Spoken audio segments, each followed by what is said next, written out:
اب ہمیں نہیں پتا پاکستان جو ہے وہ کتنے بجے بنا، لیکن ہمیں سیاستدانوں نے بتایا ہے کہ 5:12 پہ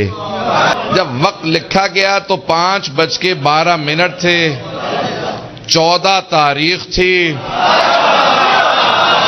بنانے والے محمد علی فاطمہ تھے۔ تو اس سے اگر کوئی کہے شیعوں کو نکال دو، اسے کہ پہلے تو اپنا دین دیکھ، تو اپنے ملک کی تعمیر کا دن دیکھ، وقت دیکھ، شخصیت دیکھ، پھر اس کے بعد فیصلہ کر تجھے رہنا ہے یا نہیں رہنا۔ شیعہ تو یہاں رہیں گے۔ ہاں اس کا بنانے والا تکلم شیعہ تھا، نکلے یہاں سے جو ہے دشمن شیعوں کا، ہے یہ پاکستان علی کے بابا کا، ہے یہ پاکستان علی کے بابا کا، وطن کا آسرا حیدر،